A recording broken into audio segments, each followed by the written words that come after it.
I'm gonna knock down every question, man. I There's some gotta things you try to keep secret, you know. I gotta know, man. I gotta know. Just you can reveal to me what you want.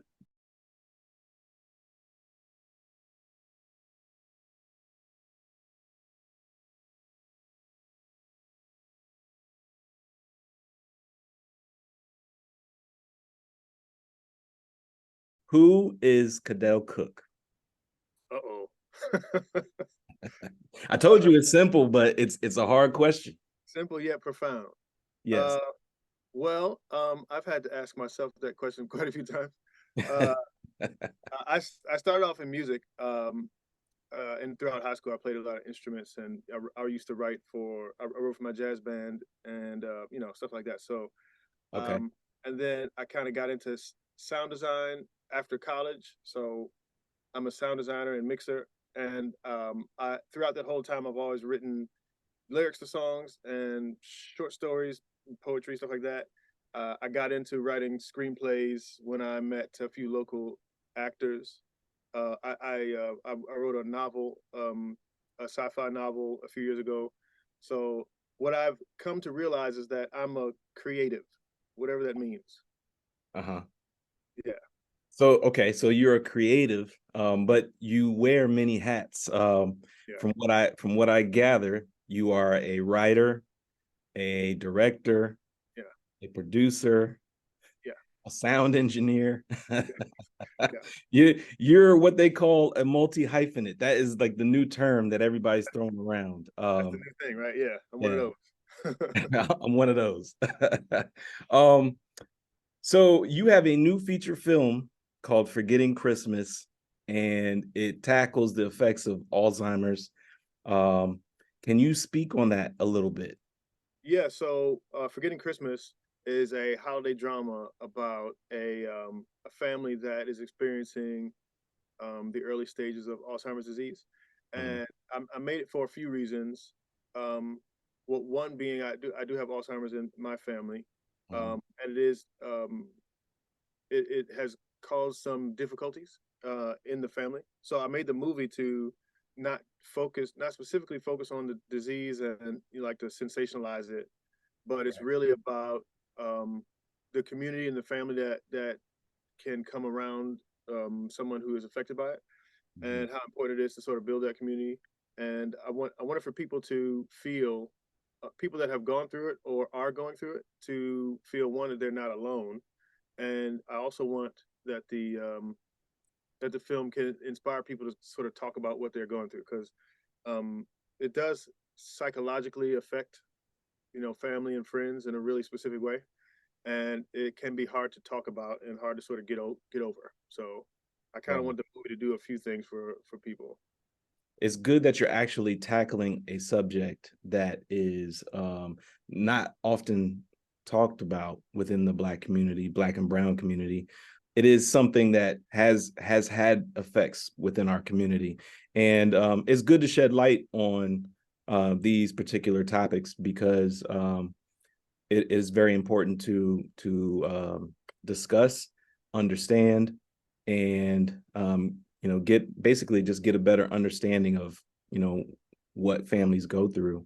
So in my research, when I was preparing the film, um, I learned that older African Americans are more than twice likely to be affected by Alzheimer's or dementia than their white counterparts. And Right.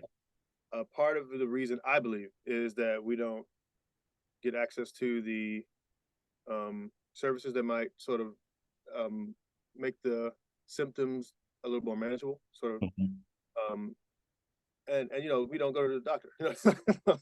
So and then, socially speaking, it's a very difficult subject, but I do think that it's really important because I think, like I said, the psychology of the caregivers uh, Mhm. it can be overlooked, but I do think that we could just talking about a subject can bring attention to it, and globally speaking, that might push the research behind treatment.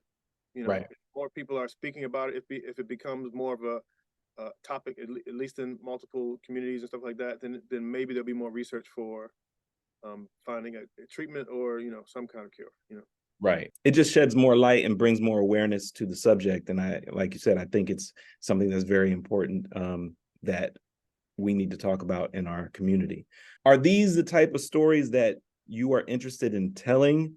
Or do you have, is this particular subject more so because you have family members who have Alzheimer's and you've experienced it, so you wanted to be able to tell it, but you have other stories to tell as well? I found that I sort of lean towards things that inspire me to think deeply. So that's kind of the through line of most of my creative stuff. But I am drawn to exploring some areas that are important people might avoid. So like for instance, I have the first screenplay that I started to submit to contests. It was called Reunion. It's about a friend discovering that one of his friends from high school abused a woman in their past. One of the things that I was sort of going through, it was right before the Me Too movement, and one of my friends from high school was sort of sharing one of her experiences, say who, took advantage of her, but because we ran in the same circles, I was like, I probably know this dude. And that got me thinking, all the women that have these terrible stories, Right. it's not one dude, it's a bunch of dudes. Mhm. It's absolutely important for us to honor and treat the women who are abused, but I also think it's greatly important. It has a great importance for us to try to figure out what is creating a man that would do that to a woman, and how can we stop creating that as a society. I think that's not being explored, and I think that it can be it's important. I think we should stop making people who abuse people. you know, so most of my stories are driven by exploring an area that I'm curious about, that I'd like to dig into, Mhm. but I do have funny stuff too. Right, which is good. I mean, it's good to have a heavy side, but then also have a light side. Yeah, But it is important to bring more exposure to those types of situations. yeah. Um, it- Yeah, I- and I mean, making stuff that is thought provoking doesn't have to be, heavy all the time. Like right. another one of my projects it's called Gunpowder. Mhm. It's about a high school teacher that invents a powder that stops guns. And so Oh, the powder it's like attracted to the ammunition, and it stops the ammunition from working, from firing. yeah. So, but that's an action comedy, and I handle it. So I'm tackling like gun violence, stuff like that, but I do it in a silly way. So I still think that it's you can bend and flex stuff, but I Right, like to write about stuff that's important. right. Is that something that you're currently writing? I've that's the script is done. I've been shopping that for a while, but because that project is an action comedy, it has a higher budget than Right, than of course. other stuff that I can execute. So, you know, it's all about timing. Right, right, right. I Yeah, do like that concept. That's pretty cool. thank I you. would have never thought. And the title itself is genius. Yeah, thank you. So I mean it's a good play on words, but yeah, I like that. I'm gonna continue down the path of the film just for a little bit, if you don't Yeah. mind. Victoria Rowell was an actor as well as a producer on the film. How were you able to get her to become a part of the film? Oh, you one of my secrets. Yes, that's what this whole show's about. Top secrets. Wait a minute. I don't know if I can. I don't know. Well, um, so Forgetting Christmas happened because I decided that I was going to make a movie. I Mhm. didn't have the money. I had the script, and I had Milan and Milan Perez, who's the main character in Forgetting Christmas. I've Right. been working with her for quite some time, so she's a producer with me. Okay. Um, so she and I sort of talked about the story, and I wrote the story, and I decided I said it out loud. I'm gonna make a film in November. I didn't have any money, so And this was what like, month did you get started? well, we started pitching it. We started pitching it trying to raise money the year before. So we spent like a year trying to find the money. Okay. But in that process, and me being sort of vocal in my circles that I was going to make a film, I met uh, a producer named Chandra McDonald, and she jumped on board, Mhm. and through her connections, and then, through and Carletta Hurt, and just our team. So members of our team have worked with Victoria before. So our the producers that we had already lined up in pre-production as we were figuring stuff out. You know, they have worked with Victoria before. We presented her with the script and the idea, and she was really on board. And then she jumped on board to sort of help as a producer as well. So That's uh, awesome, man. it was organic, Yeah. and it was like the plant. This was my first time starting a project where I didn't have all my ducks in a row from the beginning, right? Uh-huh. Usually, even in the writing phase, I already know where I'm going to film. Like if it's a smaller, like a short film, sometimes I'll write it for the location, so I don't have to change stuff when I get there. Right. Yeah.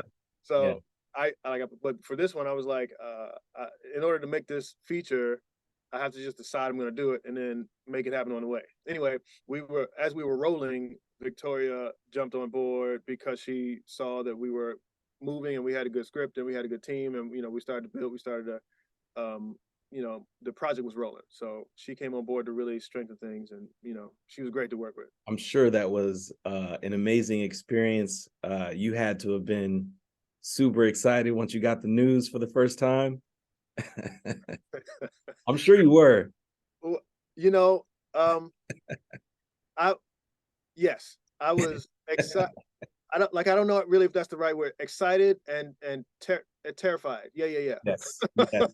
Because you don't want to mess it up. Yeah, yeah. And I already put that kind of pressure on myself anyway, but Right. it's like, she's been around for a while, and Yes. she's a She's a veteran. legend. She's an icon. She's an icon. She knows what she's doing. And I Yeah. was like, am I able to direct you know, uh, a legend, but she was great on set. She loves the craft. She's an actor. Let me ask you this. As a director, switching from writer to a director, once you put on your director's hat, Yeah. what was that experience like directing somebody like Victoria Rowell? And the rest of the cast for that matter. Had you done it before? And secondly, did you know all of the ins and outs of directing, or were you learning as you went? I know how to direct as an indie filmmaker Okay. because I've done web series, and I've done a handful of shorts. So I'm Right. familiar with a skeleton crew Mhm. and a strong group of actors that know their characters well. So I know how to direct an indie project. Mhm. Um, and I'm self-taught, so I did pick it up on the way. I learned on the job. But this was my first feature, so Got it. uh, I hadn't done a large project like this before. So I felt comfortable with directing this story, because I wrote it, but Mhm. I hadn't done anything that I needed to film day after day after day, back to back to back. So that was new. I was prepared, but you know, if Where you never fully prepared. yeah, yeah, when you're prepared, it's good. It's good to have a place to start. Right. So that's what it is. Your preparation is a place to start. Something's gonna go wrong on every day. You just got to be ready to adjust, and whatever shots you had planned, you got to be ready to throw out quite a few of them. So I had two folders with me every day. I had a folder with a script in it. I had a folder with my shot list in it, Uh-huh. and I knew exactly what I wanted to execute. And so I'm comfortable with that framework. I can do skeleton crew. I can do that. But it was my first time directing, someone who was as seasoned as Victoria. But again, once she got there on set, the butterflies Right. happened. But Yes. then when it was time to get down to business, it was she's an actor, and she did great, and I directed her, and it was fine. What were the days like? Were they long days, short days? And how many days did it take for you to film? I believe it was a 16-day schedule. Wow. Okay. Yeah, I think it was 16-day schedule, and we did 6 days, a day off, 6 days a day off, and then we finish up with a short week. So there were uh, a few long days, maybe two, maybe three Mhm. long days, but the reason why it was 16 days, I think that I have some counterparts that know how to do indie films in like 12 days, 14 days. I've heard 10 days. I would not make it. But uh I mean I could do it, but it would be in one room, I tell you Right, that. right. You need all the time that you can get, you know, Yeah, to make sure that you got everything. Yes. yeah, exactly. There would be no scene changes. It would be everything here. Anyway, ours was 16 days, and we had a few long days, but that was just to sort of make some, you shoot out a location and you go and you move on. Mm, So we did have 1 or 2 days, but long meaning they went to 12 hours. I didn't go past that.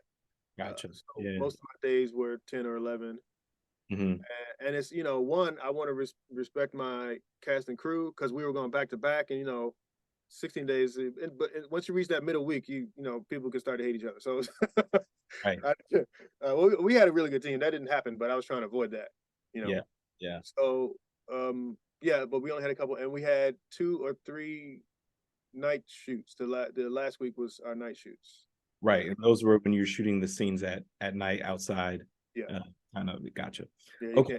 can't fake it when you're outside. Well, Right. you Now you could, definitely can't fake you it. could, but I didn't want to do the day for night thing, so we were outside in the dark.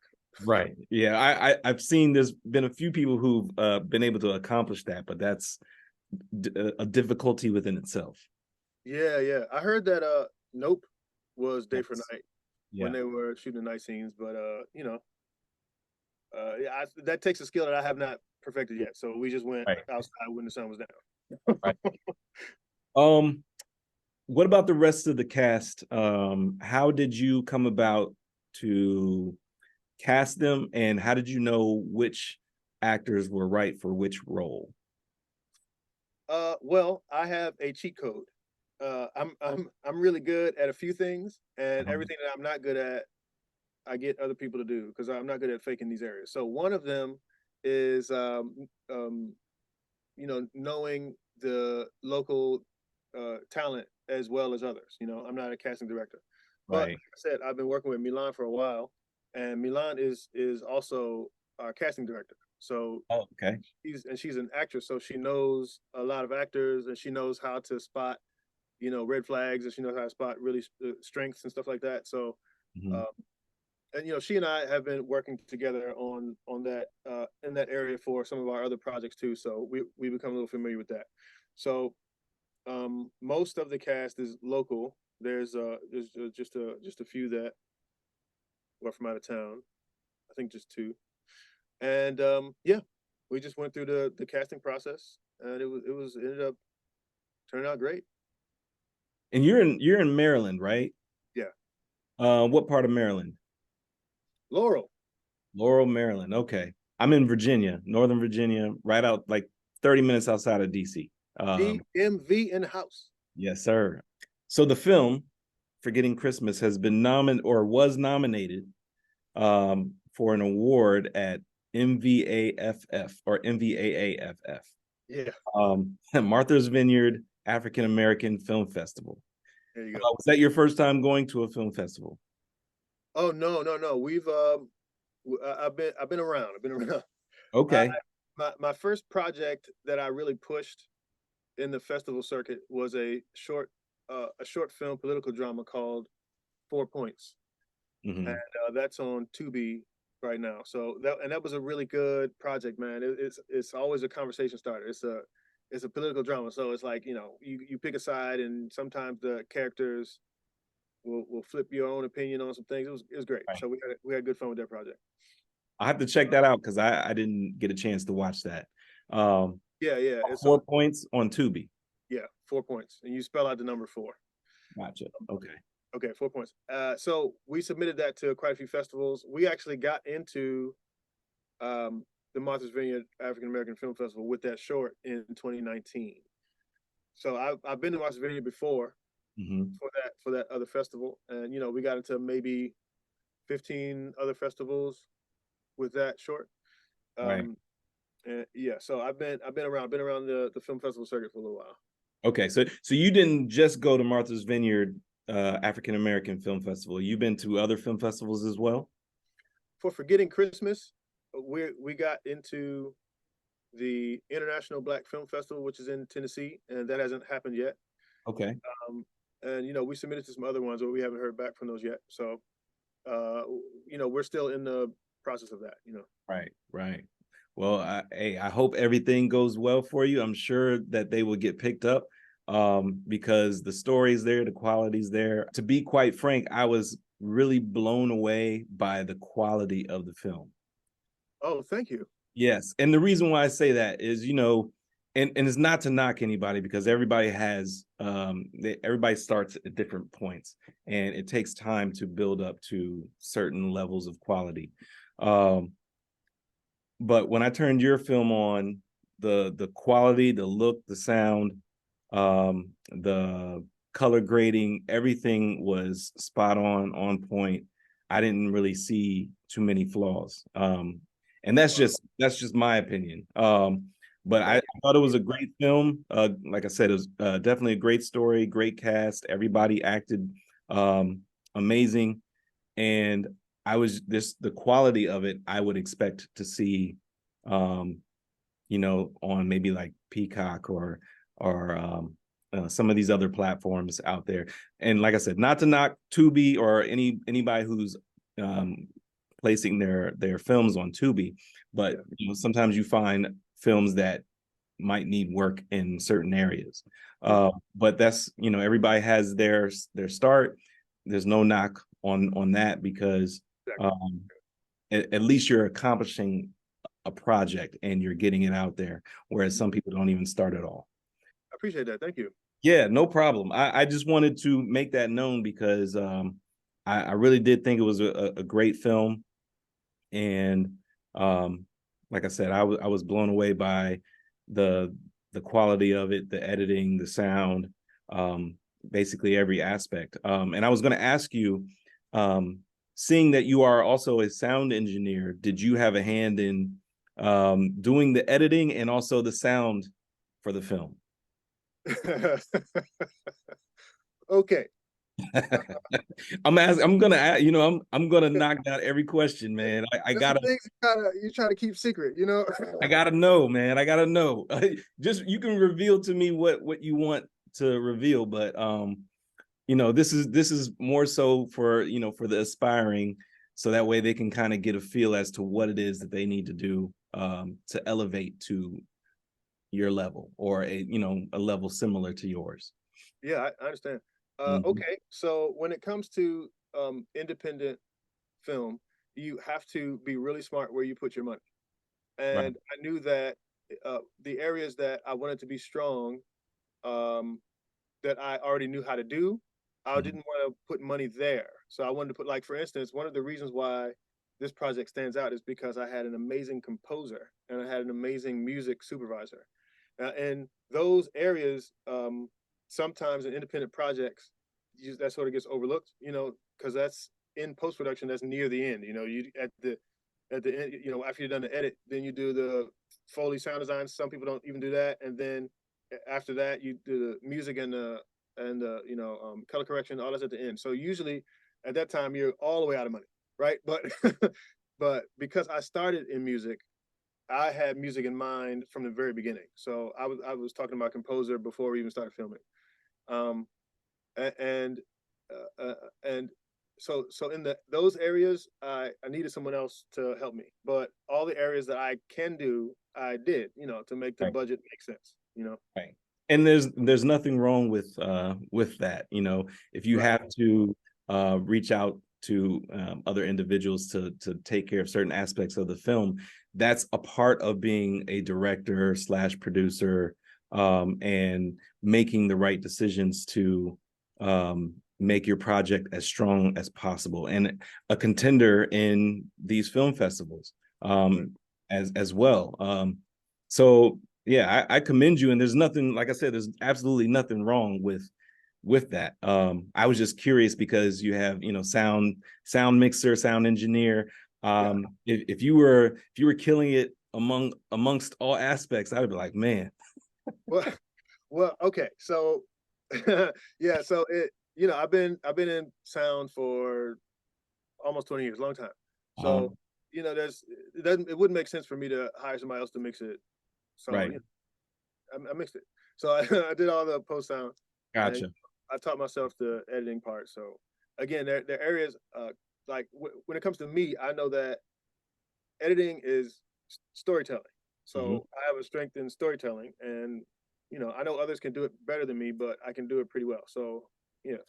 But when it comes to color correction, my eye doesn't do that. So I got somebody to do that for me. And I Right. come from composing, but uh, when you're involved in a project as the writer, just from left to right, as the writer, and then pre-production producer, and then producer, and I'm the executive producer. I'm overseeing. We raise money, so it's when you're involved in it from all the way to from the beginning to the ending. I like my creative juices are usually kind of dried up when it comes to the composing stage. Right. So I knew that it would be weaker if I did it. So I got a real composer, someone who I've known for quite a long time. I used to work with him, and he's a professor now, so he's amazing. His name's Chris Kennedy. He's great. So Shout out to Chris Kennedy, man. yeah, it's great music. And Dan Bowie did the color correction. So some areas I knew I couldn't do well. So yeah, somebody else should do that. They definitely took it to the next level, for sure. What are some of the first things that you mark off the checklist when you're preparing to shoot your film? Preparing to shoot. Okay, what stage are we at? Are we in? So you've already written the screenplay, Okay. and let's just use Forgetting Christmas for example. Okay. And you now want to go into either pre-production, or like you said, when you said that you were gonna make the film in November, and you just you dove right in. Where did you start? Okay. We did this film. We've been working on this for 2 years. So in the Okay. early stages, we were going to be filming here, and Mhm. then we got an opportunity where we might film in Tennessee. So Mhm. we went to Tennessee to check out some locations, and I would tell you some stuff, but I got to talk to some people to see if I can tell you that. I won't tell you all that. But and then we ended up coming back. So the first thing that we did was I needed to figure out what my budget was, because I knew what I wanted it to be, but I didn't have money yet, right? So we focused on where the money was coming from, how we were going to raise money, what that would look like, and we set a cutoff time.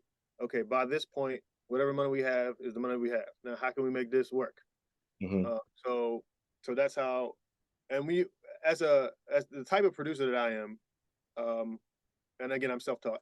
The type of producer that I am, it's hard for me to plan a budget that doesn't have an actual budget. I do know producers that can plan off of, okay, this is how much it costs, and then let's start making it work. But they don't have the money yet. But that doesn't make sense to me. So when I had the actual money coming in, and I could do actual math, so I could say, okay, this money goes here, here, here. So at that point, I knew how much I could afford for locations and for cast, and I knew I couldn't have everybody be, SAG actors, or everybody be this, that. So once I knew what the money was, I could start to make production decisions Mhm. and chop up the budget in an actual way. So that was the first thing: raise the money, and then after that, you can plan.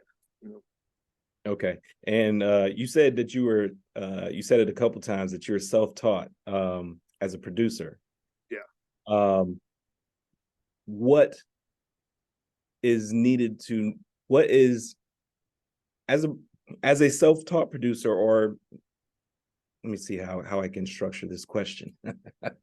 How many mistakes did you make? Just say it. Right. No, no, not how many mistakes, but um because everybody has a different definition and a different aspect as to what producing is.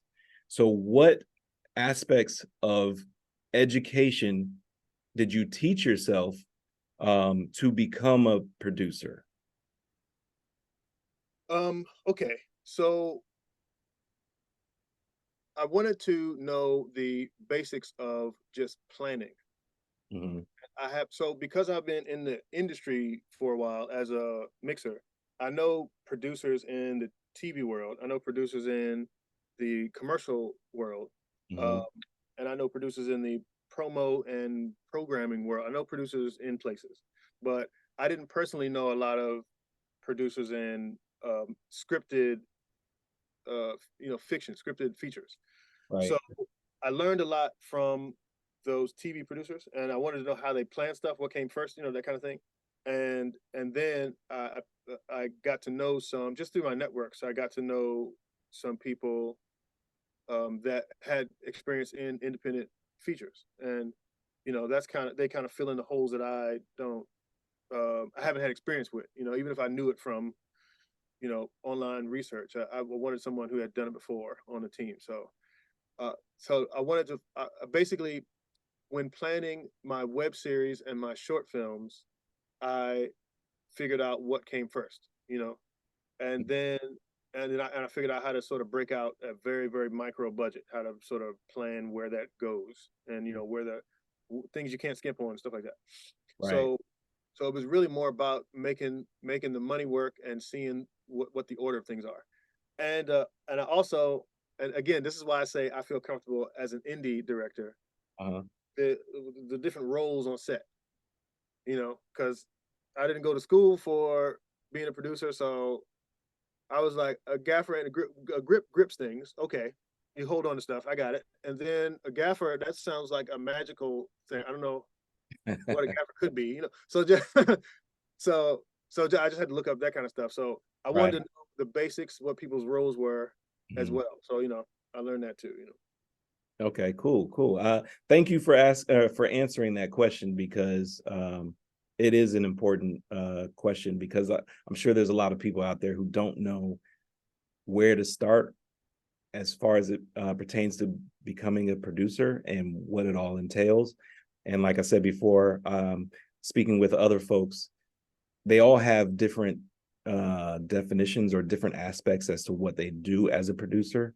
Right. Um, so I guess it just depends on the project that you're working on and what level of producer you That's are. right.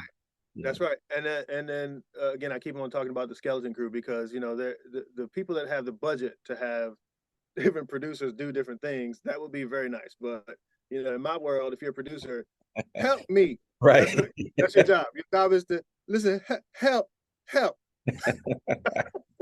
right? Right. So You I mean, need it, man. You need all the help you can get. yeah. And I mean, I do get I put some structure to it, So Right. like you're in charge of the paperwork and the SAG stuff and blah blah blah. Okay, and then but I don't really have a dedicated line producer. Right. I don't Right. have the budget to have a dedicated creative producer, and or stuff like that. So really, it's just like help. Um, what so what's next for you? I know right now you are in the process of still pushing for getting Christmas and getting it as much exposure as needed and as wanted. Um, let me start there. What is the end goal for getting Christmas for you? The end goal for getting Christmas, that's not specifically in my control. But I do think that it would have, its home should be somewhere where people can access it because I think, um, personally, and hopefully I don't sound too prideful here, but I do think that is a very important Christmas film. Yes. I think it's one of the more important Christmas films that you will see this year. It's just important because of the subjects that we tackle. I think that you should experience that.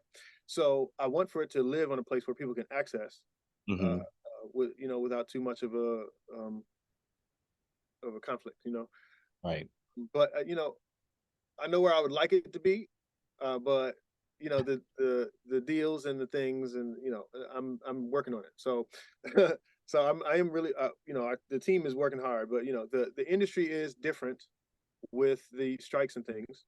Mm-hmm. I don't know if I would call it more difficult, but it's definitely different. So we're navigating some things, trying to make things happen. So we want for Forgetting Christmas to have a home where people can access it because again, I feel like it's really important.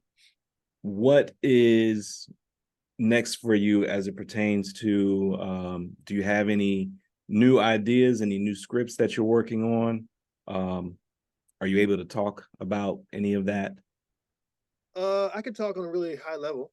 Um, I have I kind of already talked about a few of the screenplays that I've written. So, Right. one of the goals was to get Forgetting Christmas out into the world, and then to move on to some of the other projects that have a higher budget.